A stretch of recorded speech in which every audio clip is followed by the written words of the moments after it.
So right now I'm in student view in Canvas, so I'm looking at what you should be seeing. I put the media in the first assignment tutorial is at this top level. Since we're going to have 10 of these, I'm probably going to grab these and put them into a media page so that you have a couple different ways to access it and can not just fill up the home page here.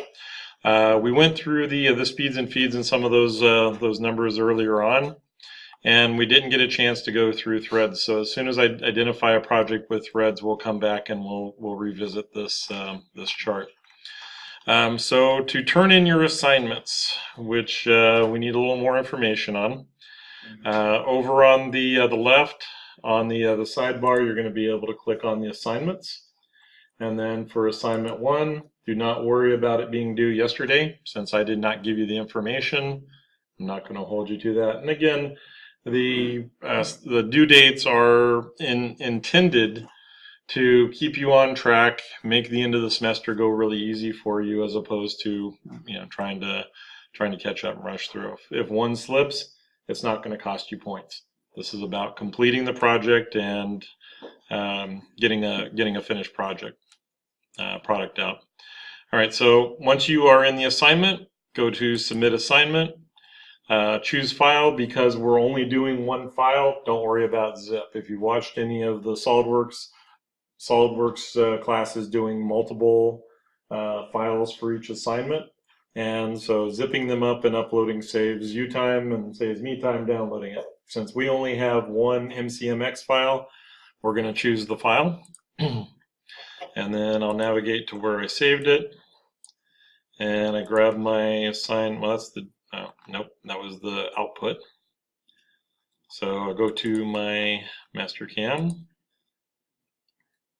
and we'll open it up. All right, and then I guess I did tell it to go ahead and upload or to finish, and then we submit assignment, and then it will show up underneath as a submission. If I see something, I'm not looking for, on the one hand, I'm not looking for exactly what I did on the video. If you did that, that's fine. If you experimented and went another way and said, hey, I wanted to try it with this tool and with this combination and with these lead-ins, that's fine. That's what I expect out of the class, is that if you see something you want to try, experiment, learn from it. At the end of the day, it should, when I run the simulation, it should still look like the part. Probably one of the most interesting ones I got was a 2-inch long 1/8-inch end mill that machined everything. And other than the fact that it took 6 hours, it really was one of those interesting combinations. But practicality, okay, you learn from the practicality that it's not going to be a production item, taking the smallest tool possible and machining every single piece of geometry. All right, so those combinations of tools. If you, I'm going to pull up later a 3-inch fly cutter or a face mill, and and if you have a different face mill, include it. Build your tool library to represent what you're used to seeing and the kinds of feeds and speeds that make sense to you. All right, so at this point, I've submitted it. It's telling me that it's late. Ignore that. It was part of the submission and part of setting the due dates. When I have set due dates at the end of the semester, then I get everything at the end of the semester, which is kind of a pain for me to go through and grade right at the very last. So having it due along the way, and as you get things done, turn them in. Then we can see where everybody's at. And it also helps me if I miss something, if I didn't explain a concept well enough. You have that opportunity in the comments section to say, I watched the video, I heard the lecture, this still doesn't really make sense. Can you go over it again? And we'll find some place to revisit that topic and make sure that you get the information. All right, so if I see something really drastically, terribly wrong, then I would say, hey, make this correction and then resubmit. Or maybe, is over. I don't know what that means.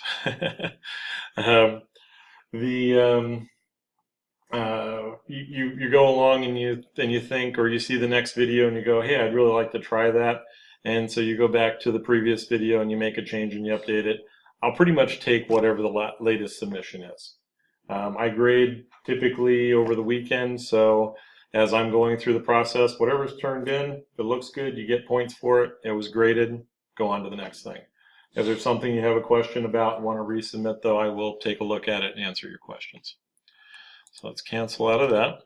So this is the part that we did last week. I have a piece of acrylic that, as mentioned, the intention was to go through the touch off through the probing, as opposed to just edge finding and touching off a tool. I got all of those together and then walked off without them. So we will pick that up on Thursday, and I'm trying to figure out a way to get those videos so I can incorporate. This is what was programmed. This is what it looks like based on what I told it to do. All right, so assignment 2. And we're looking at pretty close to the same thing. It's with a tutorial. And these are called out as 1/2 inch, 2 inches deep. So that being the case, that's a good opportunity. I mentioned the threading. That's a good opportunity to do the threading. So whether we tell it that it's a 1/2-13 or a 1/2-20, as far as your assignment, if you just want to put a pec drill in there and open it up to 2 inches deep, I'm fine with that. All right, and I'll try to mention that again in the video, that the threading portion at this stage is optional. It's something that we're going to have to address eventually, so might as well go ahead and beat it up a little bit. All right, so we have the origin at the center. Our favorite 3 questions: what's the material, how many, and when's it due? All right, so you know, assuming that, or say instead of when is it due, what does the stock look like? Since we're at 3.2 by, nope, we're at 5 by 5, so that's a pretty good chunk.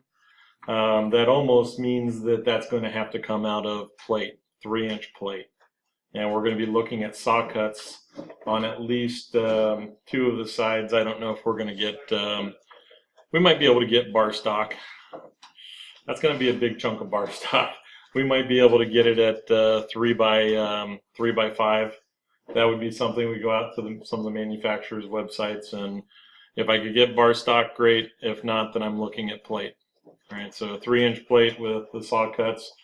Am I going to have parallel surfaces, or mostly parallel surfaces, that I'm going to be able to clamp onto? And then how clean are these faces going to be? Yes. So, so what was the stock again? 3 by 5? Or we have a 3-inch thickness, and it's 5 by 5 on 5 by 5 square. So that's the. So when you get it in stock, that's relatively, it's not going to be. It's not really going to be much over 5. If it's 5 and 15 thousandths, we'll be lucky.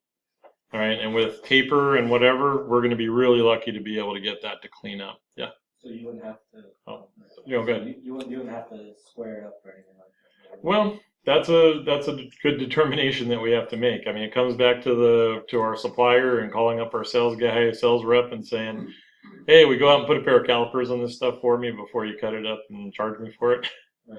Because the other option then is I'm going to order plate, and I'm going to say, go ahead and give me 5 1/8 by 5 1/8, so I can clean it up all the way around. If I'm having to have it saw cut out of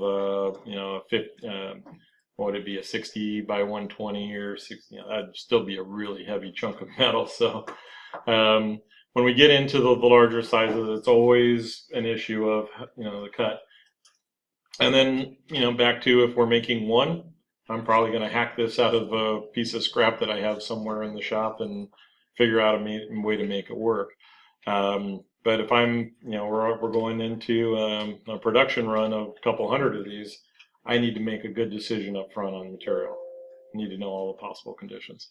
So this being 3 decimal places, that tells me plus or minus 5. If I have any taper in that material, I may not get it to clean up.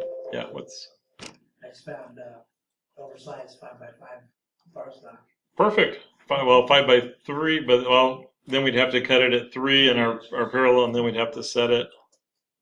All right, so that's a possibility. 5 by 3. Once you get above like 3x3, it stops going from eighths or quarters to halves, and then above something else, it goes by 1 inch increments. So it's very possible that we'd be able to find that material. So like I said, there's a handful of websites. I don't want to go into those. We'll probably open up a discussion, and I'll give you some good reference websites to look at. All right, other questions or comments? All right, so our other, let's see, 3/4 inch radius. So if we did square this up and make one side flat, square it up to the 5x5 and get it there, 3 inches is our next issue. A 3 inch, 3/4 inch, 3 inch, 3 flute, if I'm saying that right, 3/4 inch diameter, 3 inches long, with 3 flutes is about $250. And that's pretty much what we're going to need to make that reach if we're going to go all the way around. If I can even get 3 1/8 or 3 1/4.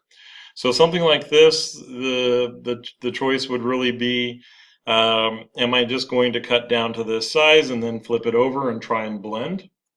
Well, I mean, I've got the tolerance. I could have a witness mark along the side, and then our friend Scotch-Brite and sandpaper takes care of the rest. Maybe. All right. So if I have to go all the way around this, then I'm building that into my consideration. So no, when I've done this part before, we've just said, oh well, we conveniently have 5x5 stock that's already plus or minus 5,000, so we're just going to do the top. Well, that doesn't always cut it. If we write into our MOT that I'm going to square this up on a couple of sides on a manual mill, or I'm going to dedicate a machine to square up the couple of sides, then maybe I can put it in soft jaws. If I have 2 sides finished, I could run across soft jaws, blasting out that material, and then clean up 2 of the 4 sides with 2 sides already there. All right, so different combinations that we have to decide up front and make decisions with, or make decisions for. All right, so let's just stay with our initial that we're going to have a little bit of sacrificial material on the bottom. If I get it at 3 1/4, then I'll have 1/4 of an inch on the bottom. If we have time, we'll machine off the bottom. But at this point, I'm not even really concerned that you machine off the bottom, because we're going to do a fly cut, or we're going to do a facing operation.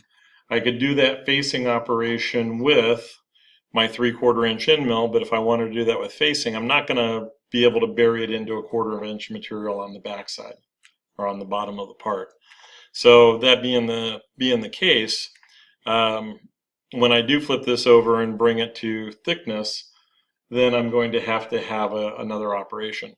There's nothing that says that I have to put that geometry on the bottom of the part.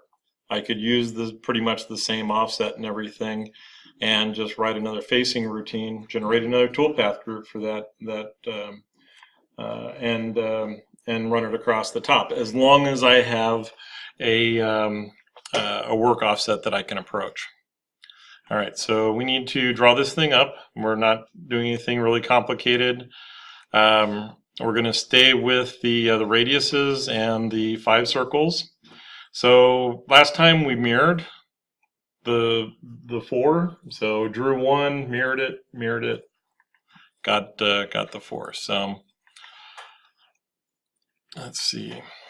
All right, so we're into the drawing. So we're going into wireframe. We're telling it that it is rectangle. Has a width of 5. Whoops, let's try the other 5. Has a height of 5, and then I'm going to anchor it to the center. So at that point, when I place it, I can place it at the origin and continue on with my drawing. Okay. Well, I said that I wanted to do a 1/2-13, so that's what, a 4/23 tapped hole.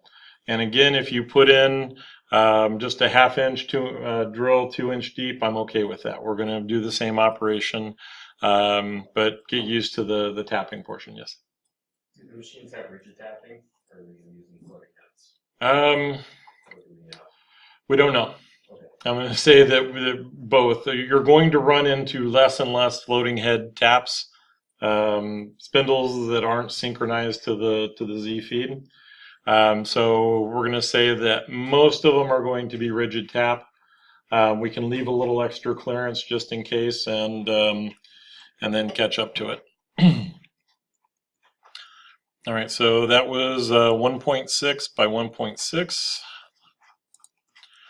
All right, so we have the rectangle. I'm going to go ahead and when I hit OK, I'm telling it that I don't want to draw any more rectangles. I'm OK.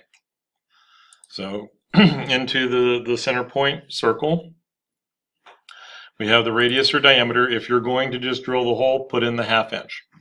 If you're going to tap, we're going to keep it close, so the 423 diameter. And then when I come over and enter the center point, 1.6, and can everybody see that okay, the little box that pops up? And we're giving it our basic Cartesian coordinates. Since our origin is at the center, I'm giving it 1.6 in the positive, 1.6 in the positive. So it's just 1.6, comma, 1.6. And when I hit enter, I'm going to see the circle. All right. Last time we mirrored, I would still prefer to mirror, but I want to illustrate the OK and create. Well, it kicks out my 423, but it's now in the list of items that I've done recently. So I can pick the 423 again, come back out into the work area, and this time it's going to be 1.6. I had to click in close to the box to get it to recognize. Minus 1.6, and that gives me the second one. So we're just walking around in the quadrant, within the quadrants. And so OK and create, picking the next diameter, entering the center point will be now going into quadrant 2 or 3 will be minus 1.6, and might as well stay consistent, comma, minus 1.6. All right, and then accepting create new, repick my 423, pick in the box, and we're still at minus 1.6, but now we're in quadrant 2, so we have a minus and a plus, and 1.6. Okay.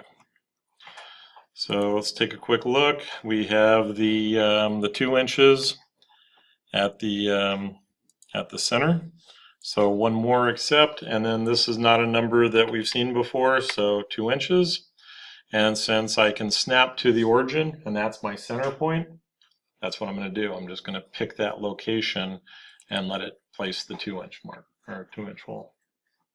At that point, I'm through with the circles. I can go ahead and hit OK, and we're out of the command. So very quickly we've generated the geometry, and really the purpose is that as we move on and I provide you with a DWG, or I provide you with a wireframe, or I provide you with a model, is that if you need something, you can draw it quickly and understand the basics of the tools to be able to modify your geometry. All right. So we have fillet, and under the fillet entities, we're going to do a normal. All right, normal fillets on the corners of a contour.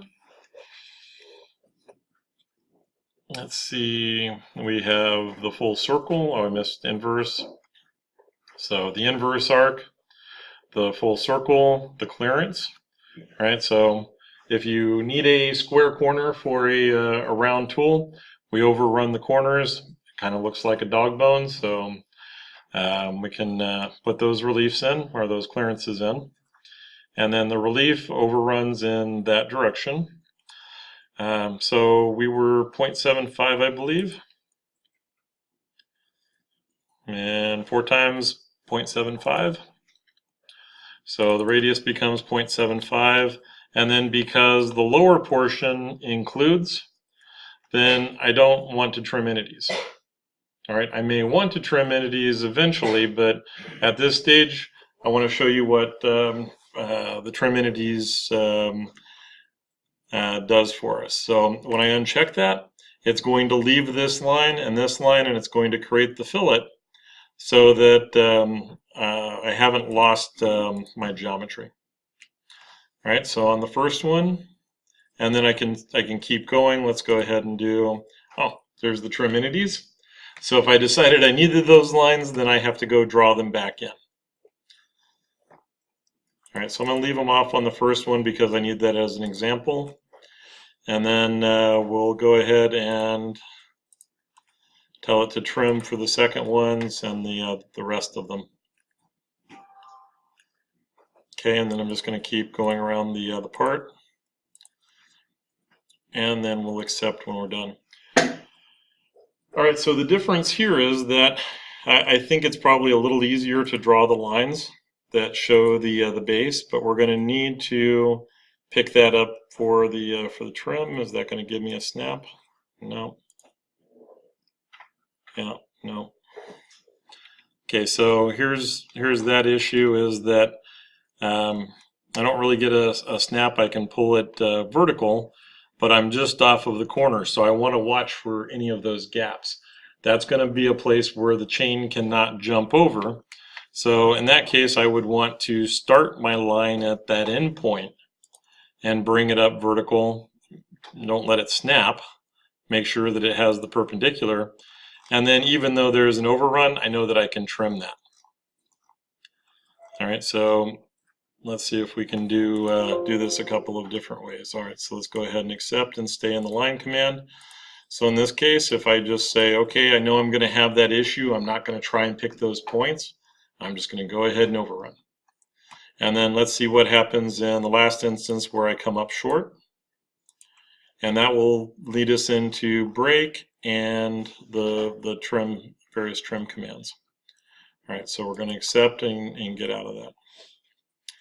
All right, so on trim, break, and extend, we have break into two pieces. We can join entities back together. Break at intersection, break mini, trim mini, break at points, and then modify at intersection. Well, if we just stay with the trim, break, and extend, then I can tell it that I want to break. And the method is automatic, that I'm going to, we need to look at the little box, select the entity to break or extend. So there's my first item, and then the entity to break it to is the end of the fillet. All right, doesn't really look like it did anything. But now when I hover over, I have a separate entity. So when I get to this point in the chain, it's going to say, do you want to go right or do you want to go left? All right, and I need that because the first operation is going to go down to that step, and then we'll come back and pick up our next steps. Or we'll use that separately. Okay, so that one's doing what I want it to do, and didn't really want to get out of it. We're going to go back into trim, and so if I trim one entity, really there's a lot of choices. Unless you are trimming a lot of geometry, stay with the simple ones of. Now I got to remember my terminology because the icons used to be on icons. I want to say trim one entity or divide and delete. All right, so in this case, I want to pick the entity to trim to and the entity that does the trimming, or the tool that will do the trimming. And I know it's going to be hard to see, but it does take off that little bit of extra material. All right, if we do trim two entities, then let's see, what do I have? Well, let's pick and see what it does. Not quite what I had in mind. So undo. And then let's see if we go select entity to trim and extend, and then to trim two. Nope, still not what I wanted. So that's why I stay with the trim one entity. Let's see, the divide or delete, select the curve, and then whatever you pick goes away. So in a sense, the divide delete, I can just pick those two little tails and they go away. So, and then let's see, trim to point, extend, select entity to extend, and the entities. Yeah, that didn't quite do what I expected it to. So with the trim, let's see, one entity, and that gets it long enough, and then come back and do the other one. All right, so if I don't have to, I'm not going to do very much trimming. I'm going to try and draw the geometry where I can avoid it. But I prefer the one entity because I don't have to think about what the others are doing. If you want to go through the sequence, these are a lot better details. Most of the time my patience is showing and I'm going, yeah, I just want geometry. I want to get onto the programming. All right, so we have our geometry. Let's go ahead and save this for assignment 2. And throw my initials on the end of it. I'll go ahead and hit save. All right, so now I get to decide this will fit in a 6-inch vise. All right, so my D675, my D888 or 688 will hold on to this part, and I said I'm going to hold on to it by about 1/4 of an inch. Then I'm going to pick my work stop, and so I want the x-axis along the back of the part and my work stop on the left. So we're going to do that translate or transform, and then we can either translate or move to origin. All right, so I showed you translate last week. We'll do the move to origin this week, and then you can take your pick. So it selected all of the geometry, and the point to translate from is the upper left corner, and it is now at the origin because it did the magenta as the selection set. Then I'm going to right click and I'm going to go find that clear colors and put it back into the cyan blue that I can see. All right. So again, in this technique, it means that when I go out to the control, I'm programming this at a 0, 0. When I go out to the control, if I need, I have material oversize. If I need to go in 60 thousandths, I'm going to tell it to add 60 thousandths in X. I'm going to tell it to subtract 10 thousandths in Y if I have 10 thousandths to work with. All right, and that's going to set the origin. And if the material varies throughout the production run, I'm going to be able to change that work offset a little bit to pull it in. If I know that all of the material is going to be on size the whole way through, then I could offset it inside of the program, 60 thousandths by 60 thousandths, and generate the code, and I trust the code to go where I'm telling it to go and hold the tolerances and do what I told it to do. All right. So our machine, let's see, I did not, something I should have written down or watched my video. So I did not get further into the list and find our Haas control. So we're just going to stay with the default mill. And we can always come back and change these later. That you know, whichever machine we decide to run on, we're going to be able to pick that up. And just out of habit, make it a habit that you're going to go through and set the properties.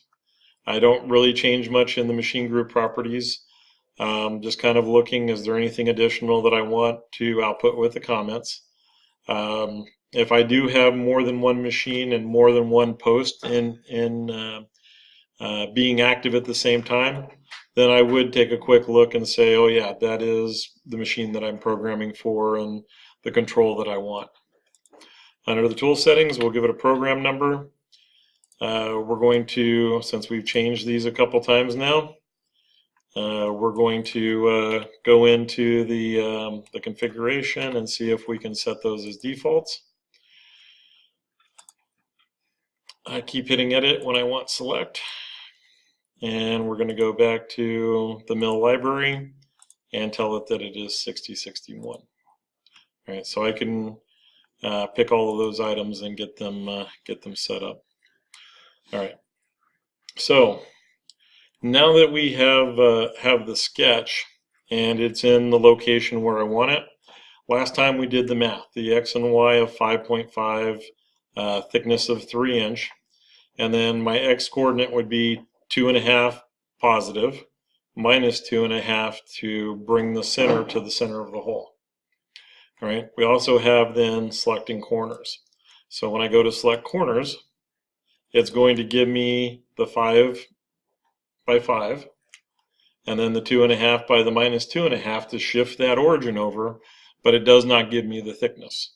Right? If we generated a full wireframe that I had depth with, then I could potentially rotate over and find that depth. As it is, we're going to go ahead and give it the 3 inches. And what I've told it is by not putting anything in Z, moving it up or down, that this is 3 inches in depth.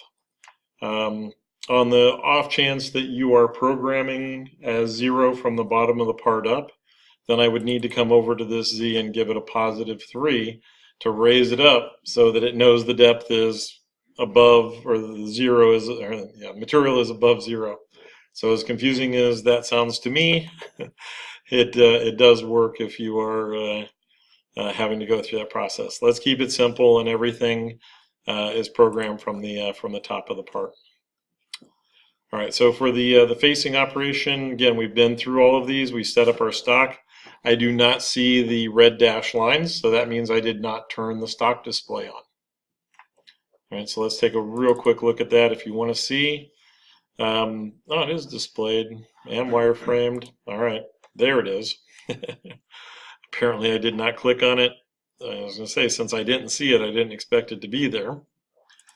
And then if I uncheck the display, we're just going to be looking at that, and when I use the middle mouse button to rotate over, then I don't really see that depth either. All right, so Alt-1 puts me back into the top, and we're ready to put some toolpaths on. Any questions on the sketching and getting the machine set up? All right. So this is going to, on the face, default to a, I believe it was the 2 inch or 2.5 inch. We're going to change that over and pick a 3 inch. And in effect, we're building up to creating a tool library. What are the most common tools? What are their positions? Where are we using them in the process?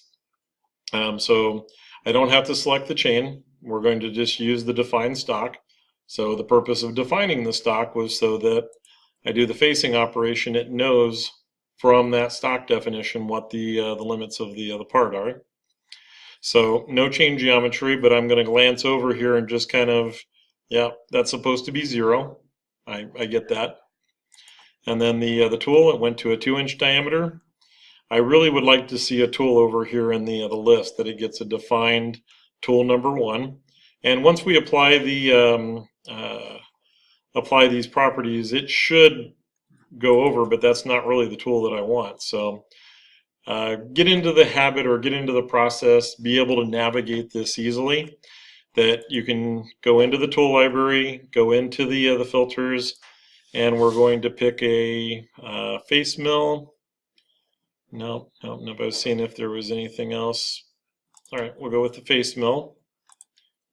And then our sizes are 3 inches, and this one has 4 flutes. I'm okay with that. If I want to change it over to a fly cutter, a single flute, then I can double click on it. We go over to the properties and identify the number of flutes, and I can just change it over to 1. And the material goes to carbide. All right, so anything else you want to adjust or change in there, it's going to be fine. All right, based on my use of this fly cutter, I know that it can run 1286 is not too far off. That would be a good starting point. I can run this at between 1500 and 1600 RPM, and it will feed at 10 inches a minute and leave a nice finish with 10 to 20 thousandths depth of cut. All right, plunge rate is a little fast at 20, so let's keep it at least what we're feeding in at 10.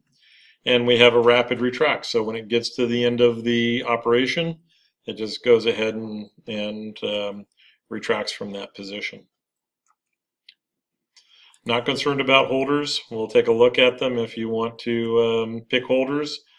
Really what I use holders for in all of the CAM packages is if I'm worried about collision. If I'm not working around clamps or multi-axis to where I'm worried about hitting something, I'm going to bypass the holders just about every time. Cut parameters, one way, we'll stay with the zigzag. We have the overlap, and being that it's 3" and we have a 5" piece of stock, the 2" would have to take 3 passes, the 3" will be able to take 2 passes. All right, I'm not going to get it all in one shot, so that already gets rid of the 1 pass. One way would pick up and go back across, which we might want to do depending on the wear of the machine. We're going to stay with the percentages. If as long as my so my across and my along, that looks okay.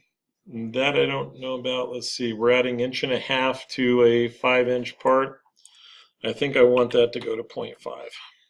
So 1/2 inch. And what I'm doing is just the real quick math that says a 3" fly cutter or 3" face mill should be able to go across and come back as long as it's not cutting over 6 inches. All right, so if I give it the across overlap of 0.5 and I still see 3, I may drop that down to 1/4 inch. How much is overhanging is only determined by how much stock is oversized. All right. No stock to leave on the floor. And I focus on that stock to leave on floor because I can't tell you how many times I've walked out to the machine and gone, why is this 50 thousandths? Oh man, go back and change it or change it real quick at the control and then catch up to the program later. So we're doing temp comp. We'll let it roll around the corners, find its own way going from pass to pass. Don't really need the depth cuts, so I just assume those were turned off. Linking parameters of 0. And really the feed plane, if I was programming for that backside where there is a 1/4 inch of material, whatever we said, then I would want that to be just a little bit higher. But top of stock 0 and depth 0, that makes sense for the face. And the only other thing I really need to do here is check the coolant. And if we're doing flood coolant, then it will turn it on. That will initiate the M08s to start the coolant and get us going. All right, so there's our passes. I was thinking 3, it gave me 4. So double click on the parameters again. Let's go after those cut parameters. All right, so let's see, the along overlap. That would have been the distance, and the across overlap, maybe I went the wrong way on that one. We have even number of passes on that. Okay, we'll take that one off. And that would still give me the approach distance, the exit distance, that extended it. Let's see if we can fly that up. So the approach distance is bigger than coming over, and then the exit distance. And maybe I went the wrong way on the across overlap. That should give me the material. Let's stay with my logic because, okay, and then the maximum step over of 2 1/4 for a 3" piece. Let's give it 2.9. All right, so I jumped over the max step over. And then it's now a dirty operation, so we need to regenerate it. Now I have 2 passes. All right, do I want it to make the hard right turn, come to a stop, make the hard right turn? The arc is going to take a little bit longer, or I mean maybe extend it out a little bit longer. Let's take a look. All right, so the move between cuts, we do the high-speed loop. One more regenerate, it gives me the arc. So the only real advantage here is that we've loaded the ball screws in the table. They're driving in that direction. It does not have to come to a complete stop. It just starts moving in Y, moving in Y, stops moving in X, moves in Y, moves in Y, moving in X and Y, moving in X and Y. Now it's changed direction, comes back. All right, that 90-degree turn requires that we pretty much come to a stop, change directions, come to a stop, and then change directions. All right, so I'm happy with that. And as I'm going through this process, then my other concern is going to be to kind of clean up after myself. Right? I know my next operation. I'm not overly concerned with the facing anymore. We'll turn them all on off the end. but I want to be able to see through all of the colors, all of the lines on the screen, and it's going to get very busy very quickly. All right, so I have to decide. Let's go back and check. We're 1 inch deep, so I think I can knock those corners off on their own. So that being the case, if I have that 3/4 inch 3 flute, 3 inch length of cut, I'm going to be able to overrun this just a little bit, and then come back and we'll just do the arcs by themselves. So I want to set up for a contour, and we're going to have a roughing pass and a finish pass. Now, we were indeterminate of how much material was oversized, so I'm going to plan on stepping down all the way around and then doing a finish pass. All right, and then if we find out we don't need it, it's easy enough to modify, come back and modify the program, ghost out that operation, reorder the operation, get it out of the mix. All right, so mill toolpaths, we're going to set up for the contour, and we need to set up for the chains. So it depends on a tool that long. I would like to be able to see where it comes down. So in this case, starting on this lower corner, and then the first thing it asked me is, where are you going? So the branch point was reached, and apparently it thinks it's going conventional because it wants to go that way, so I'm okay with that. We'll play along, pick. All right. And apparently my trim did not complete. Uh-oh. Then I have to go back and fix that. Yeah, let's go ahead and keep it because that'll give me an opportunity to go into that geometry. So it did trim, but I missed one. All right, that little 5 thousandths or 10 thousandths bit of a tail, that is enough to keep my chain from completing. All right, so I made an assumption, I thought I got it, and we're going to just jump back into the wireframe. We'll go into trim one entity, pick the geometry, pick the end, and then we can accept, let's see, and then go back to the fit. All right, so this geometry got started, but it didn't really go anywhere. So now what do I do? All right, we have that start. It went ahead and produced the contour for me, but I don't have any chain geometry. So we're right back into setting up for the chain. We still have to go through that first step, and I started defining it, but we didn't complete it. The next is I have this list. There's no chains in it. So we're just going to add a chain. It takes me back to where I was, and then we're going to, now that's just annoying. I'm not sure what I told it to do. That was, I picked the other line. All right, so I'm okay with that. The nice thing about this is where I typically go into the operation, or when we go into the operation, I come back to the chain geometry just to verify this. I don't like that as a starting point. That's really not that great of a starting point. Also in this this list, I'm going to be doing a climb operation, so it's working around. The arrows are going to the in the correct direction, and I'm cutting the correct side. What I don't like is the start point in this case. So when I pick a new start point, do I move it backwards? Nah, I'd rather have it come down off of the vise next to the material to check for depth and where I can see it in its best. So moving it forward one, it goes to the next step in the chain and picks up that geometry, and I can say, yeah, that's where I want to start. All right. Now I have one piece of geometry in the chain, and that's going to give me my my set. All right, back into the tool library, back into filters, nothing selected. We'll stay with the tool type. All right, and I realize I'm going through that portion of it really fast because you need to get used to this really quick. I don't expect you to memorize where all of these are, but things like the end mill, and I always have to look for it, but the drill, you should be able to key in on those two pretty quick.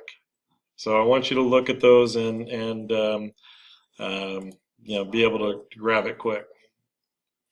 All right, so 3/4 inch flat, and we'll go ahead and hit OK. I want to make adjustments to it because I could leave it at the 1 1/2 or 1 3/4. Let's see, did it give me a length of cut? Overall length 375, cutting length of 2 inches. So I'm going to give it 3.1. We probably don't have that much, but since I'm going to tell it to go about 20 thousandths past, I don't want it barking at me. It's up to me to verify that I have the length of cut when I get out to the machine.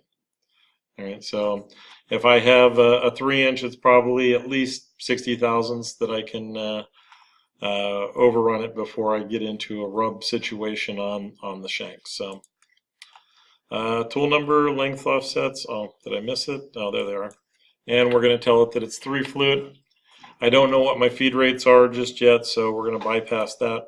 And if I build this into the tool crib and I'm going to keep this tool as part of my tool crib, then I'm going to feed those numbers in as we go. All right, so for a step and repeat and 1/8 of an inch of material, this is more of a from experience. I would verify this against the manufacturer's recommendation, but because of the length of the tool, I don't want to get too crazy on RPM. I may be able to run at 1200 surface feet per minute, which would put it up at 5,000 or 6,000. That also means that everybody in the shop is going to have to get out the earplugs and the ear muffs because it's going to be a howling, screaming mess. All right, so 4,000 RPM. Let's see what 40 inches a minute looks like. All right, I want that tool loaded. I want to get tool pressure in there. That may be too aggressive. But at 3 thousandths per flute, I'm in roughing mode. I'm within my kind of my range of 1,000 to 5 thousandth on the roughing mode. And from previous experience with that tool, I feel pretty comfortable with that number. All right, it is aggressive. Don't get me wrong. That big of a tool, that long, plowing into you know, a 5x5 chunk, it's impressive. All right, and then the plunge rate. I probably don't want to plunge that fast, at least initially. You know, again, if we're making a couple hundred of these, the first one I want to see it come down gentle. Make sure I'm not going to touch the top of the vise. When I haven't touched any vise jaws and everything's warm and fuzzy, then we'll move it up to 40 inches a minute or more. All right, so rapid retract is good. And again, if you want comments, and I would recommend that you put comments in. Right now, I can't think of any comments. So, you know, things like, you know, this is the roughing pass, or, you know, something that your operator, your setup guy would find beneficial should be going into those comments. The tool number is going to post because I think we told it to back in the setup. If not, then we could write the tool in there, and this goes 3 inches deep. You know, things like that. Cut parameters, we're going to stay with the computer, so this is not going to generate any G41, G42. Again, computer and wear are tool center line. So the tool geometry is 0 diameter. When I measure this tool and it comes out to be probably 747.5 to 748.0, then I will go into the control and I will tell it that on the diameter comp, it is -1 to 1.5 thousandth, or -2 thousandths, or whatever that value is. I don't want to mess with the compensation direction because I already set that when I was looking at the chain geometry. Visually, the chain geometry makes sense to me. Guessing at left and right depends on which way those arrows are going as to what you get. Yes? So, correct me if I'm wrong, but did you say we're conventional cutting or climb cutting? We are climb cutting. Okay. So for the aluminum, even that large of a tool, yeah, we'll do climb. And if we had seen the arrow pointing the other way, like the first time I started going through, I would have expected that arrow to be opposite. I would have reversed it. Right, so tip comp is okay, contour type is okay. We talked a little bit about the sharp corners. We can set that external corner break radius. Right now it's set to sharp. And if we, now I got to remember which one we were looking at. If I wanted to include a 5 thousandths or a 10 thousandths corner radius, I could put that in here. All right, so that rolls the tool around the corner instead of running it off and making the approach again. So we'll see if we can see the difference between those. Because this is a roughing pass, I'm going to leave 5 thousandths on the wall. And then I don't want to take, whether it's 1/8 of an inch or, 10 thousandths, I don't want to take it all in one shot. So this is where the depth of cut comes in. All right, so we're going 3 inches deep with a 3/4 inch end mill. I feel pretty comfortable with like a 1/2 inch. All right, steps of cut, that would be 6 passes around the part. After I saw it run, I might take that up to 0.75 so I could do it in 4 passes. And if the tool is running exceptionally well, we'd go to 3 passes at an inch per. So let's go with a max rough of 1/2 inch to start. I'm going to say, you're taking your best guesses, so your best guesses need to be on the conservative and the mean, not going, aggressive right out of the box. We don't want any surprises when we hit the cycle start button. Yes, I would like to keep the tool down. All right, so instead of retracting at the end of each level, let's leave the tool down. If there's any doubt or it's going to lead out into other material or lead out into my geometry, then I would turn that one off. The lead in, lead out. Last time we left the big lead ins and the big lead outs. This time we're going to start adjusting for numbers. Ignore the percentages. So wherever you see 100%, 100%, that doesn't help us. All right, and then because this is on a corner, we're starting in, coming off, I really don't want to do the entry anyway. I'm just going to uncheck those. And then the one that we ignored or caused us to be at the midpoint, kind of hidden up here at the top, enter, exit at midpoint and close contours. Let's uncheck that one. What that leaves us then is at the bottom is adjust start of and adjust end of. And I want to extend and extend. And if I were to give it 100%, that would be the diameter of the tool. I don't know that I need that much, but we'll go ahead with a 0.75, and then we'll look at it in relation to the screen and see, does that make sense? All right, if I have 50 thousandths or 60 thousandths of material, I may need to bump that up. It depends on if it's including the radius. All right, so I don't know that yet, or I haven't verified that yet. If it's 0.75 plus the radius, I only need 100 thousandths. I'm good. Let's see what it produces though. Multi-passes would be stepping in. The depths are stepping down, and so we can, if we have a lot of material to remove for a boss, we can step in and then go step down, step in again, step down, step in again. We don't need to do that with this one. And the tabs are to leave material connected. We don't need that one. All right, so 0.25. Usually I'm going to stay with the 1 and the 0.1. And I'm going to still have you stay absolutes. We're not ready, or I'm not ready to present incrementals yet. So this is going to go -3. And because I'm going to take that 1/4 of an inch of material off the backside, I do not want to leave a heavy burr razor blade around the bottom of that part. If I overrun by even 10 thousandths, I'm going to minimize the amount of burr that second operation is going to produce. Produce a little tiny piece of aluminum foil or stainless steel razor blade or whatever we have for that material. So I'm going to give it an extra 20 thousandths, and I'm confident that my 3-inch tool will have enough there that it won't be rubbing at the top of the part. Coolant then goes to on, and we go ahead and accept and see what it looks like. Oh, since I kicked it out, it's a dirty operation. I need to accept. All right, so when we look at it, because I put in the minus, I'm expecting to see these two go down. Because I told it to keep the tool down, we have a connecting line. It feeds in, it comes around, it goes off, and then it goes right back to that start point, feeds to the next level, feeds in. That's going to save me time. I want to say, I may be getting them confused, but some of the programs just angle ramp to the next level. All right, so if I can find that setting, we'll get it to do that too. All right, so we went through and we produced all of that. I don't want to reproduce it again, so I'm going to right-click and copy, and then right-click at the arrow and paste, and reproduce that whole operation. Now when I go into the new operations parameters, the things that I want to identify are going to be, well, we're not doing any depths of cut. Lead in, lead out still good. Linking parameters are still good. Oh, I jumped over cutting parameters, that was it. And the stock to leave on the walls goes to 0.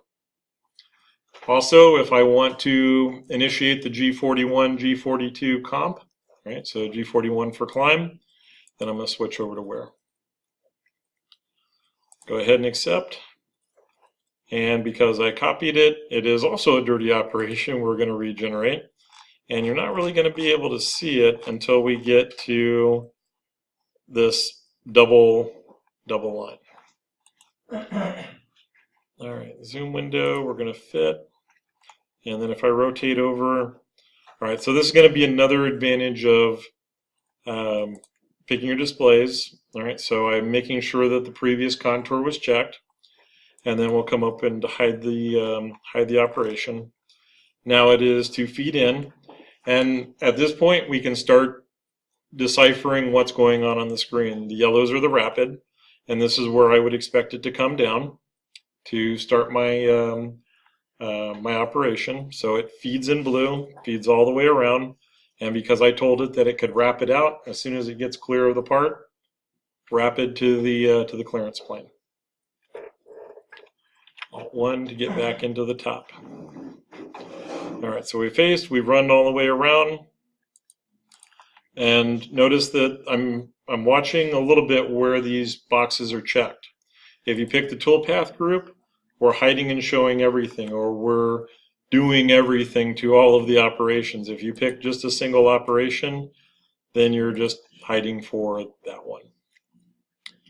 All right, so last one, let's see, are we going to be able, well, that was 1 inch deep. That's probably somewhere in the neighborhood of a 1/4 inch. I think I can blast that off in one pass. If not, we're going to find out. All right, so new contour. I don't really want to repeat because I have so many settings in those contours now. I would rather start fresh with this one. So mill toolpaths, going into the contour, and then for this one, I do not want a complete chain. Let's go partial and the first entity, and we're going to end the chain, and then I'm going to pick the next entity, and then I'm going to end the chain, pick the next entity, end the chain, pick the next entity, and now I can accept. All right, so that puts 4 entities by selecting partial and selecting just those fillets that I think I can go in through. That was the other thing I didn't change.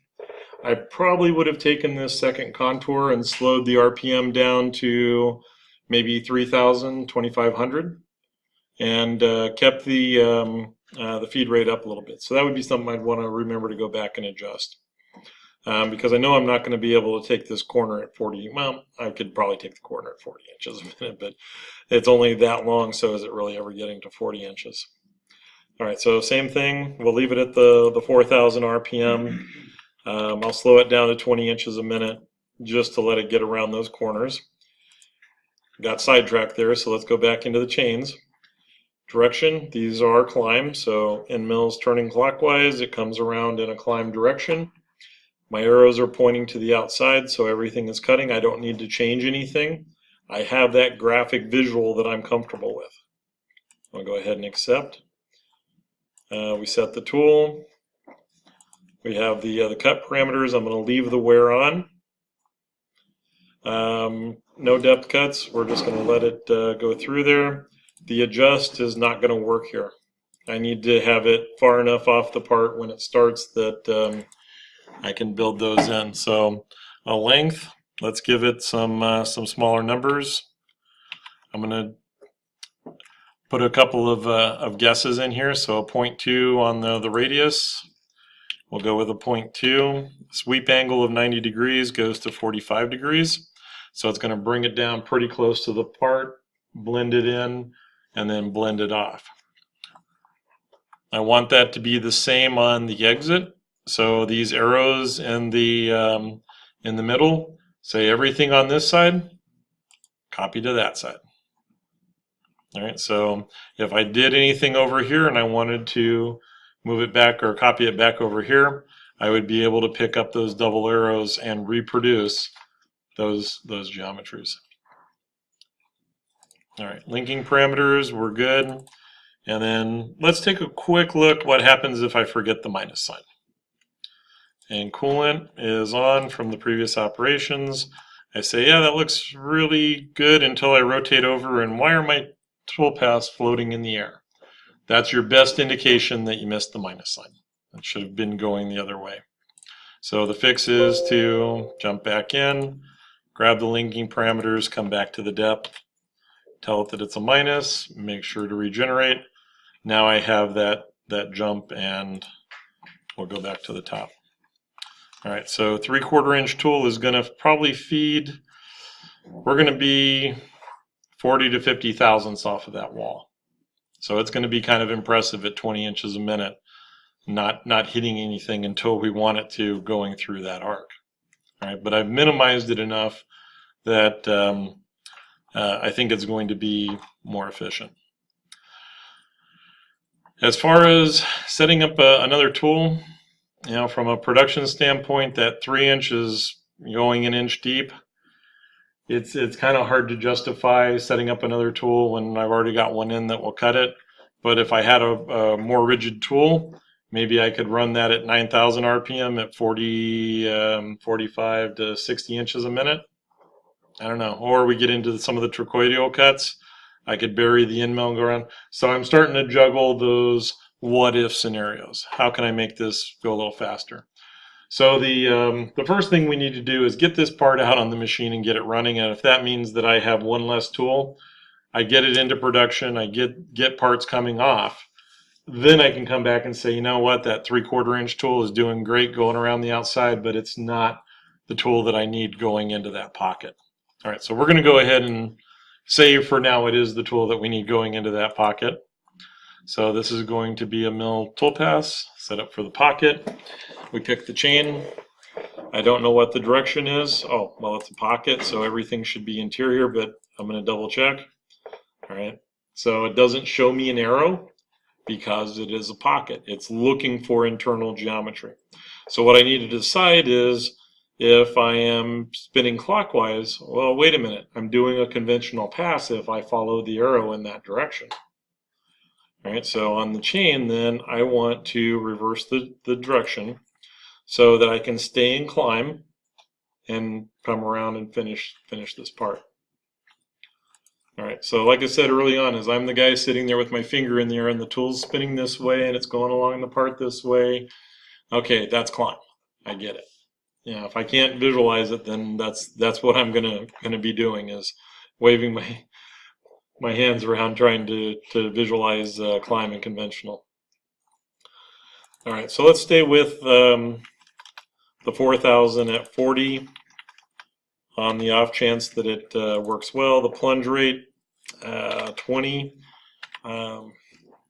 is still kind of on the aggressive side. The cut parameters, we're going to leave 5 thousandths on the wall. I'm confident that my coolant will flush the chips out of the bottom of the pocket, and we're not going to be recutting anything. It is 1 inch deep, so I need to come up with a strategy. I mentioned early on that the true spiral is nice because it leaves the tool will be consistently loaded throughout the tool path. The problem is it generates a ton of code. All right, so sometimes we don't exactly need that much code. So if we do a constant overlap, let's see what that looks like. 50% step over at 375, and we're not really that big. It also depends on what kind of entry we do. Let's drop that down to 0.2. And these are guesses again, that I don't want to be overly aggressive burying that 3-inch tool into even a 1/2 inch by 1/2 inch pocket if I don't have to.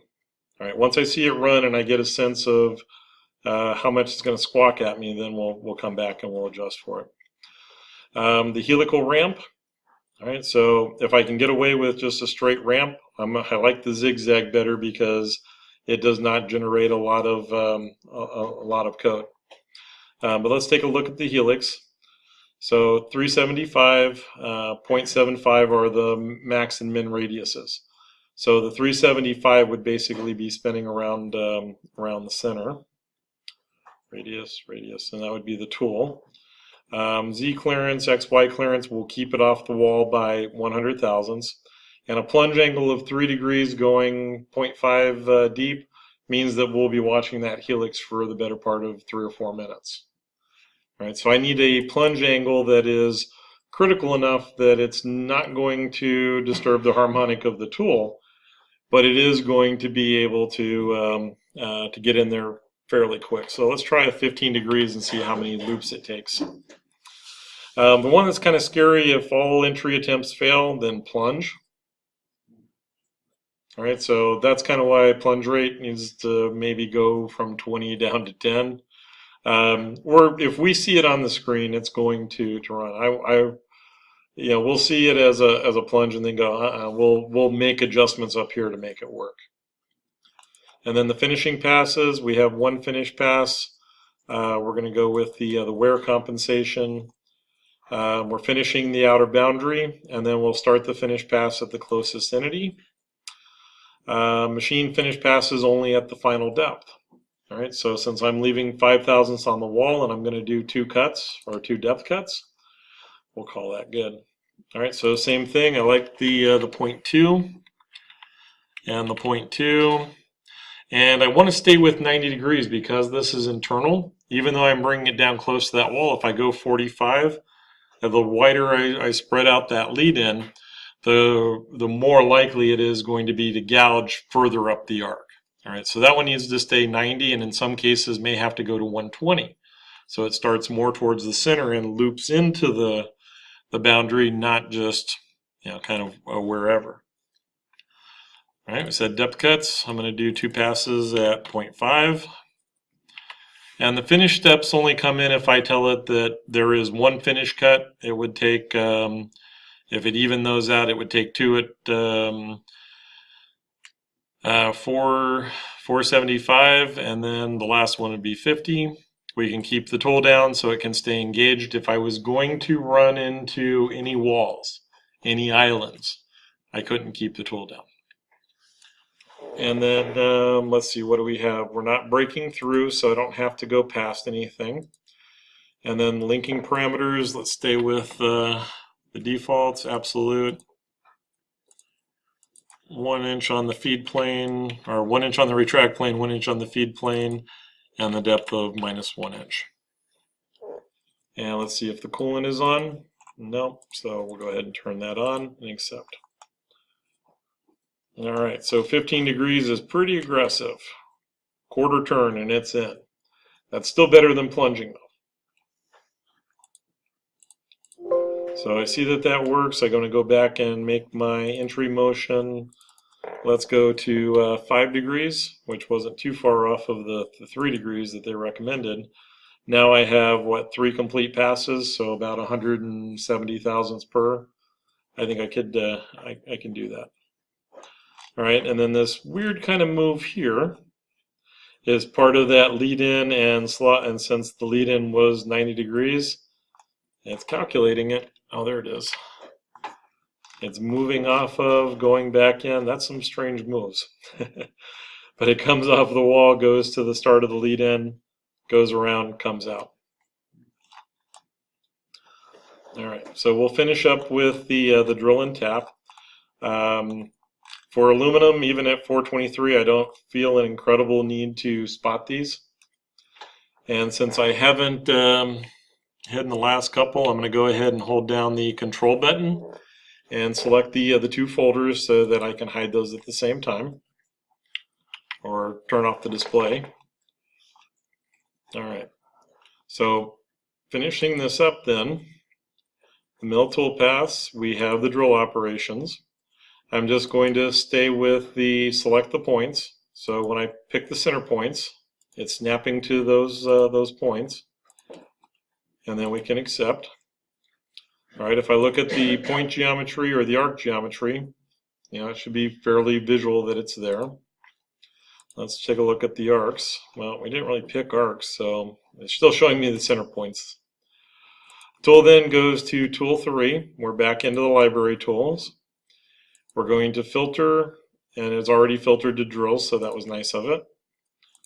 And the reason that I don't punch in the search criteria is I feel like I can find it about as quick. I said 423, it must be 421. All right, going up to 7/16 is a little bit of a jump. We're going from 75% engagement down to about 60% engagement. So, all right, so again, if you pick the 1/2-inch drill and you peck this 2 inches deep, I'm fine with that. If you want to get into the tapping, then that is what I'm setting up for, is to run the 1/2-13 tap in. Let's see, spindle surface feet per minute. Let's see what it looks like at 200 surface feet per minute for aluminum. And 1810, that doesn't seem too out of line. 3.5 gives me 12. That doesn't seem too out of line, but I'm not going to go with the 0.179 whatever. And so if I need to adjust it, I have fairly easy numbers to adjust to. All right, so we got that first round in place. I'm going to go ahead and apply those settings. Again, jumping over the holder.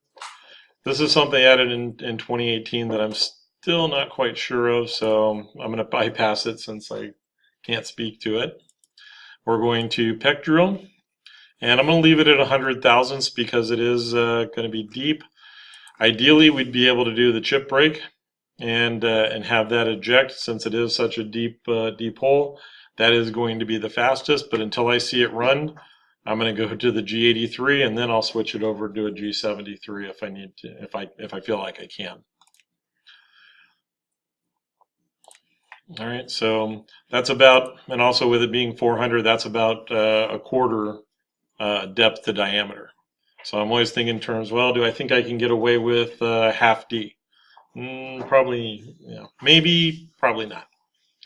We'll see. We'll see how the chip ejects and for that particular tool. Track plane, top of stock. We're going -2 inches, and then we'll leave those absolutes. You can do the calculator. All right, so the depth calculator goes through and says tool diameter 421, 422.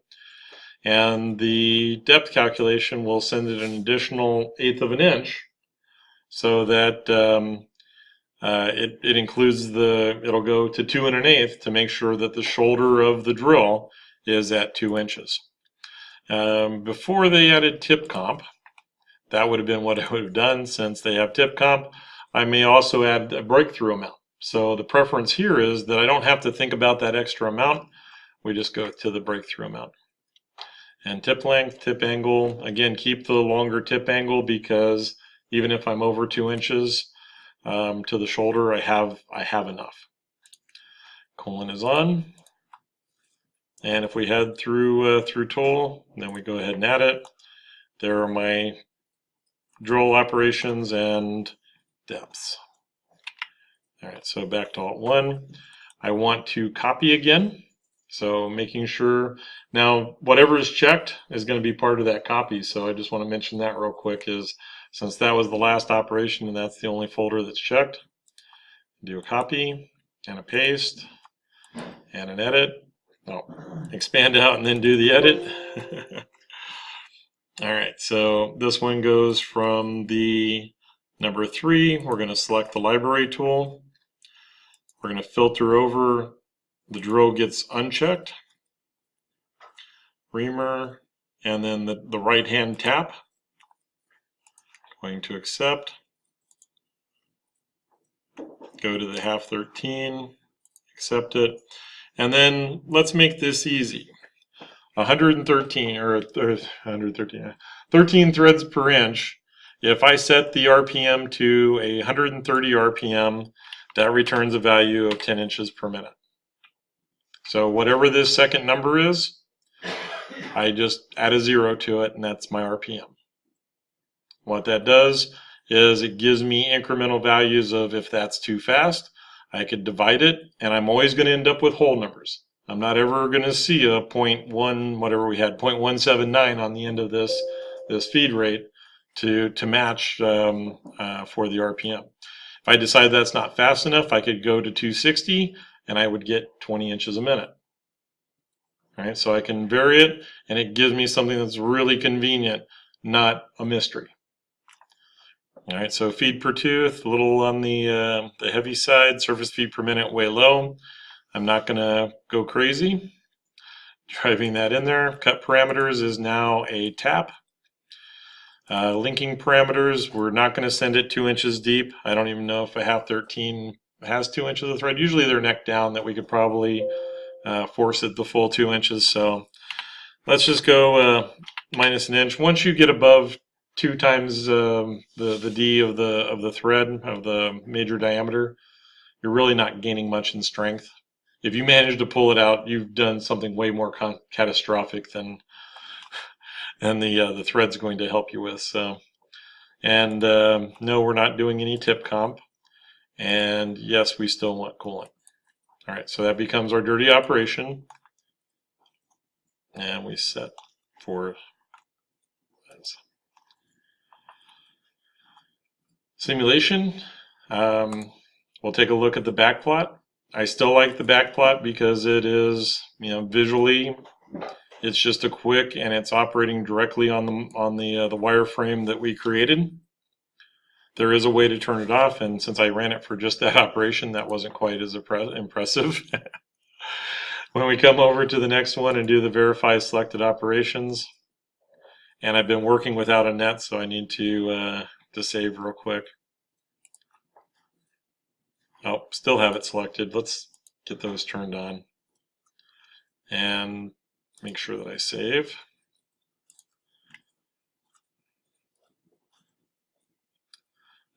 Play. All right, so all the way around. And because I set that 3/4 inch tool to 3.1, nothing barked at me that it was going to be in collision. All right, if I had set it to 3 inches and told it to go 3.02, I would have expected it to say, yep, tool's too short. You're not going to be able to make that cut without hitting something. All right, and then last one, if you're on the class computers, you'll be able to, nope, slipping into old habits. We're going to be able to post, and that one is not where I want it to go. Put it on my drive. All right, it goes to the code expert, to their editor, and we look down through some of the code. All right, because that default still has that A rotation, still pretty concerned about it. Main thing is at the top we have the tool list, and then as you're coming down through,